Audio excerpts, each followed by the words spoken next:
Oh my gosh, you guys, welcome back. So grab your tea or your coffee if you're still holding on to your American roots like I am, because we need to have a serious, and I mean talk. I have been living in the UK for nearly 2 years now, right?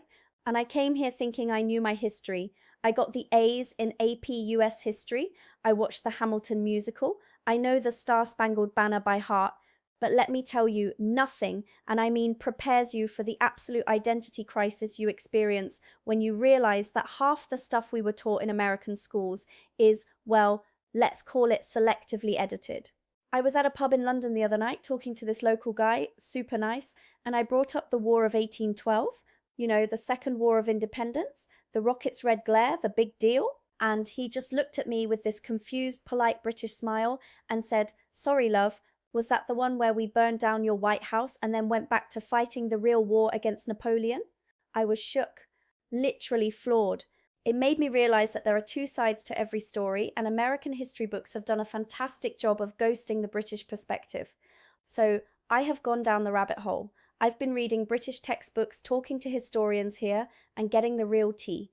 Today, we are deep diving into 10 massive historical events where the British side completely changes the narrative. We are talking legal statutes, financial receipts, and the psychological trauma we totally ignored. Buckle up, because we are about to rewrite everything you thought you knew. Number 1. The War of 1812 was a side quest, not a blockbuster. Let's start with the one that hurt my ego the most. In the US, the War of 1812 is taught as this epic struggle where we stood up to the bully again. We focus on the USS Constitution, old Ironsides, bouncing cannonballs off its hull. We talk about Andrew Jackson at the Battle of New Orleans. We treat it like Rocky II, the underdog wins again. Here is the truth I learnt living here. To the British, the War of 1812 is barely a footnote. It's a side quest. It is the annoying notification on your phone you swipe away while you're doing something important. At the time, Britain was locked in a death match with Napoleon Bonaparte. We are talking about a massive existential war for the soul of Europe. The British Army and the Royal Navy were stretched to the breaking point, trying to stop a French dictator from conquering the world. And then, here comes America, effectively stabbing them in the back because we were annoyed about trade restrictions and the impressment of sailors. Now, impressment forcing sailors into the Navy sounds awful to us, right? It's kidnapping. But here's the legal context I never learnt. Under British law at the time, once a Brit, always a Brit. You couldn't just renounce citizenship.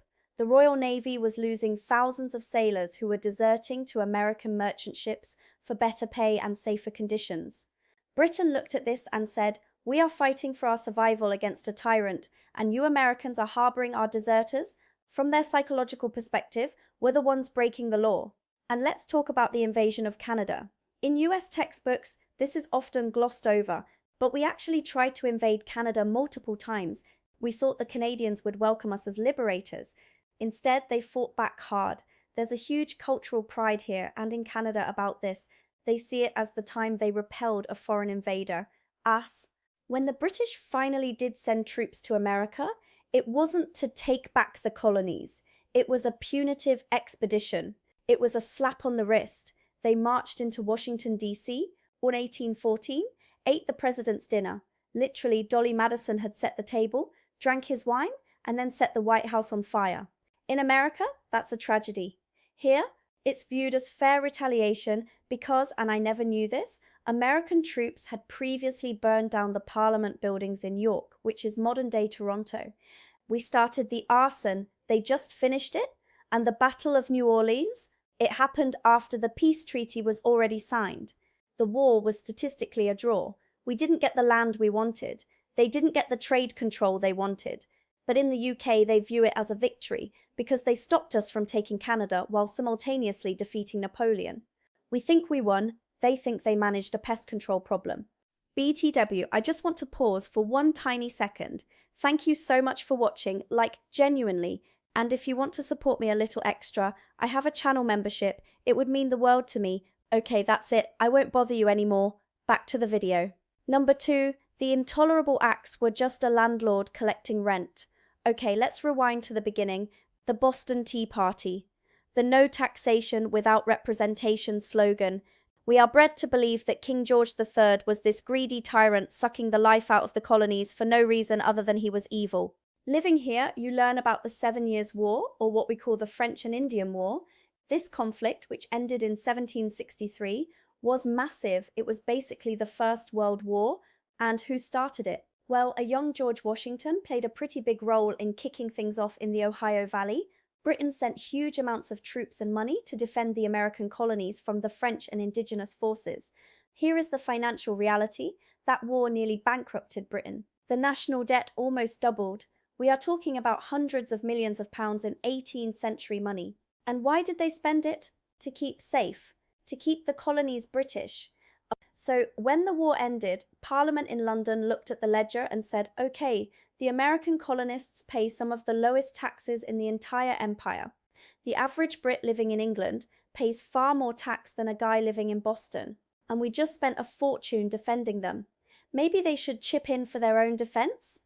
That's the Sugar Act. That's the Stamp Act. To the British mind, this wasn't tyranny, it was fiscal responsibility. It was a landlord asking the tenant to pay the utility bill after fixing the roof, and the no taxation without representation argument. British legal scholars at the time found this laughable. Most people Britain couldn't vote. The concept of virtual representation meant that Parliament represented the interests of all subjects, regardless of whether they cast a ballot. Manchester and Birmingham, huge industrial cities in England, didn't have MPs at the time either. So when Americans started rioting over a small tax on tea, which by the way was still cheaper than the smuggled Dutch tea, even the tax, the British didn't see freedom fighters. They saw spoiled, ungrateful children who wanted all the benefits of the empire without paying the membership dues. Number 3, the revolution was a civil war, not a foreign invasion. We have this image of the Revolutionary War as Americans versus the British. It's us against the aliens in red coats. But when you look at the archives here, you realize that is total nonsense. The American Revolution was, first and foremost, a civil war. I'm talking about the Loyalists. In US history class, they are the villains, or they just disappear. But historians estimate that 15 to 20% of the colonial population remained loyal to the crown. That is hundreds of thousands of people.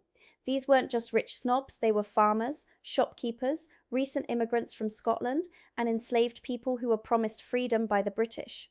In the UK, the narrative is tragic. They see the patriots not just as rebels, but as brutal oppressors of their own neighbours. We tarred and feathered people. Do you know what tarring and feathering actually does? It's not a cartoon prank. It's pouring boiling hot pine tar on someone's skin, which causes third-degree burns, and then rolling them in feathers. It could be fatal. We confiscated their property, burned their homes, and lynched them. When the war ended, 60,000 to 80,000 loyalists fled the United States. It was one of the largest refugee crises of the era. They went to Canada, the Caribbean, and back to Britain. The modern country of Canada basically exists because of Americans who rejected the revolution. So while we celebrate July 4th as the birth of freedom, from the British perspective, it was a violent insurrection where the mob terrorized law-abiding subjects who just wanted to maintain their government. It completely flips the moral script. Number 4, the abolition of slavery. We were the slowpokes. This one is uncomfortable, but we have to talk about it. In America, we frame the Civil War and the Emancipation Proclamation as this great moral awakening. And it was, but we act like we were pioneers of freedom. Here in the UK, they look at American slavery with a mixture of horror and confusion because they beat us to the punch by decades, and they did it without killing 600,000 of their own people. The Slavery Abolition Act of 1833 ended slavery throughout the British Empire.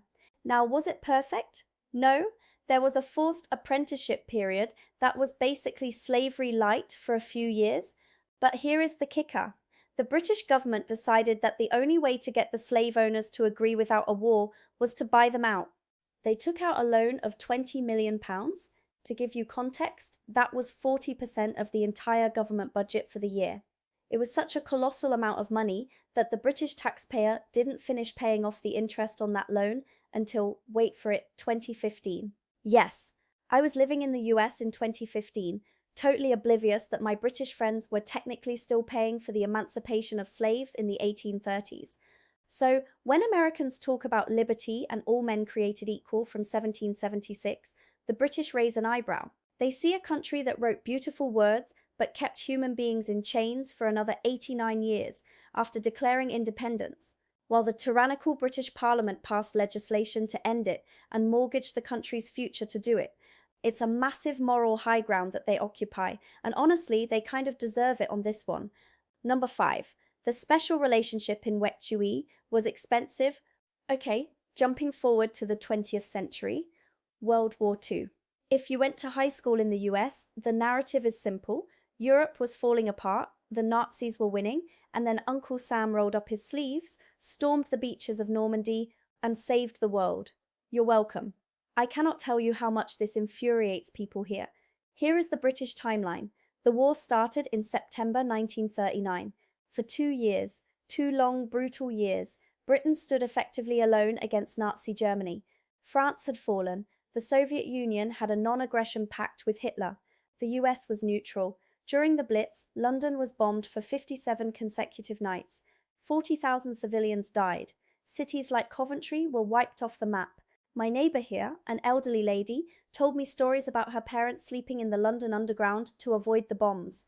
They lived in terror while America debated isolationism. And when we finally did help before Pearl Harbor with the Lend-Lease program, we didn't just give them supplies out of the goodness of our hearts.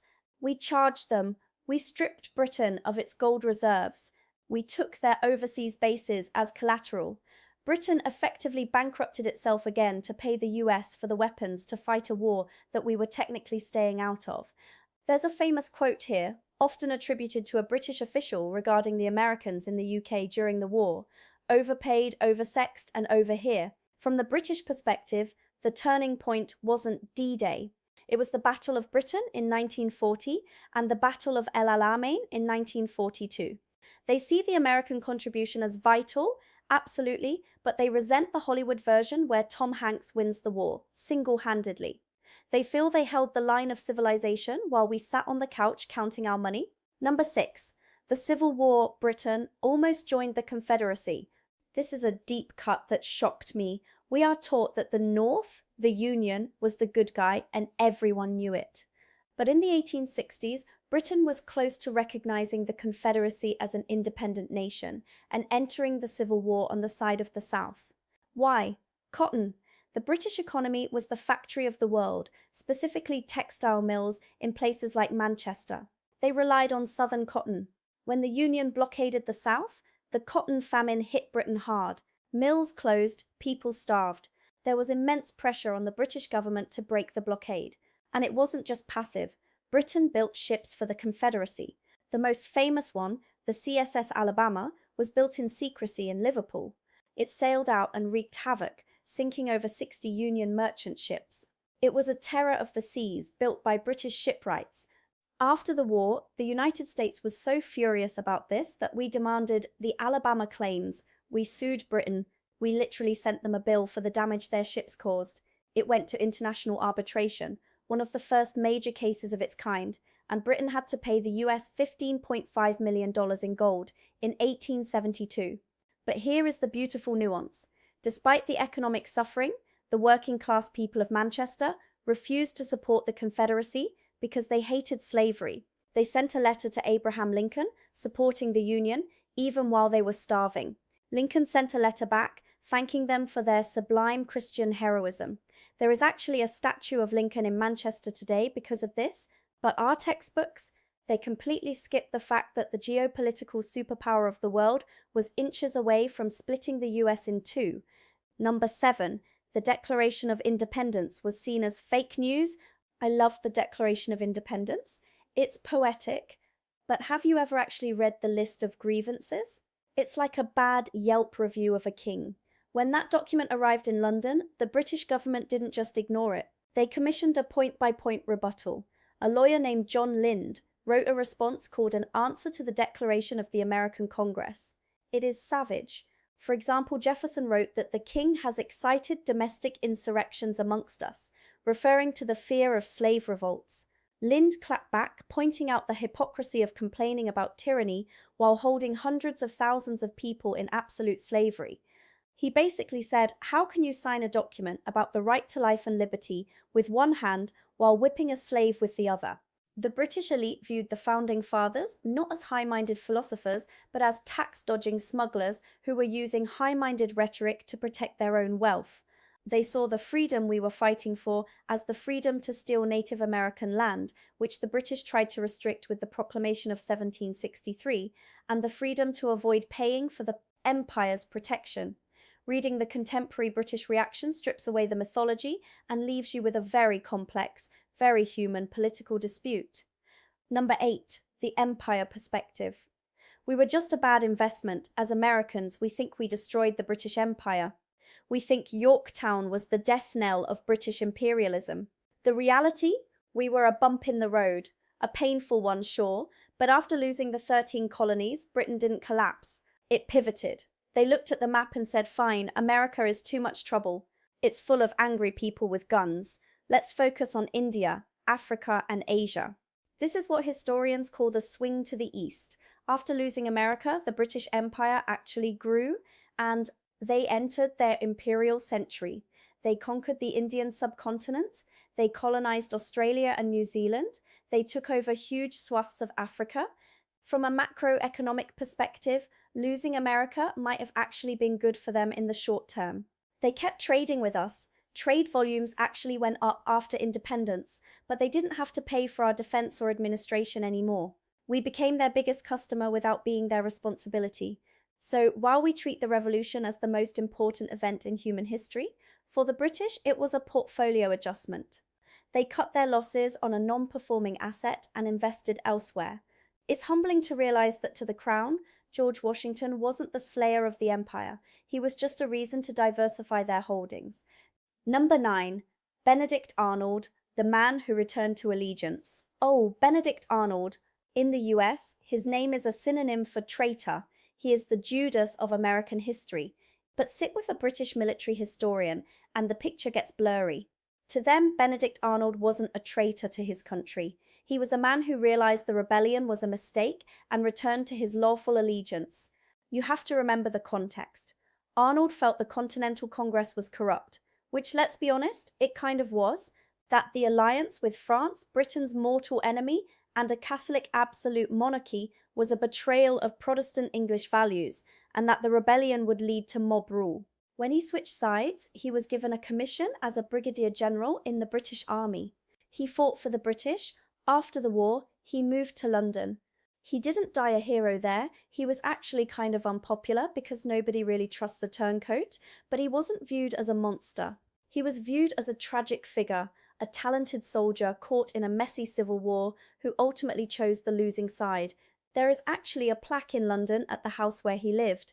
It doesn't say traitor, it describes him as an American patriot. That is a mind-bender, right? The idea that loyalty to the crown was the patriotism and the rebels were the traitors. It all depends on who is holding the pen. Number 10, the Oregon Treaty. We bullied our way to the Pacific. Finally, let's talk about Manifest Destiny. We learn about 5440, or FIGHT, regarding the border with Canada in the Pacific Northwest. We learn that we heroically expanded to the Pacific. The British view, we were insufferable bullies. By the 1840s, the US and Britain jointly occupied the Oregon Territory. Britain, via the Hudson's Bay Company, had a much stronger presence there historically. But the US started flooding the zone with settlers and threatening war if we didn't get the whole territory up to the Russian border, Alaska. Britain was, at the time, dealing with the potato famine in Ireland and political unrest at home. They looked at the belligerent Americans threatening another war and basically sighed and said, "Is it worth it?" They gave up a huge chunk of land, what is now Washington State and Oregon, just to shut us up. They moved the border to the 49th parallel to keep the peace. In US history, this is a triumph of diplomacy. In British history, it's viewed as appeasement of an aggressive, expansionist neighbour. It also highlights the Monroe Doctrine. We told Europe to stay out of the Americas. But the only reason the Monroe Doctrine worked wasn't because the US Army was scary. It wasn't. It worked because the British Royal Navy enforced it. Britain wanted free trade in Latin America, so they stopped other European powers from recolonizing. We acted like the tough guy bouncer, but Britain was the muscle standing behind us with a shotgun. We took the credit, they did the work. Conclusion: why it matters. So why am I telling you all this? Is it to say America is bad and Britain is good? No. The British Empire committed atrocities all over the globe that we don't have time to list today, but living here has taught me that history isn't a straight line of facts. It's a collection of stories we tell ourselves to build an identity. The American story is about the underdog, freedom, and self-reliance. To keep that story intact, we have to ignore the fact that we were sometimes the aggressors, that we had massive help from the French, that our enemies had valid legal points, and that our victories were sometimes barely stalemates. The British story is about stability, endurance, and keeping calm and carrying on. To keep their story intact, they minimize the loss of the colonies as a minor blip and reframe their neutrality as high-mindedness. When you start reading the history books from the other side, you stop seeing your country as the main character of the universe and start seeing it as one player on a very crowded stage. And honestly, that's a much more interesting way to look at the world. So the next time you celebrate the 4th of July, go ahead and grill your burgers. But maybe pour one out for the redcoats, the loyalists, and the poor British taxpayers who just finished paying for the end of slavery in 2015. Thanks for listening to my TED Talk, or should I say, my tea talk. Let me know in the comments which of these shocked you the most. I'm gonna go find a scone. Cheers!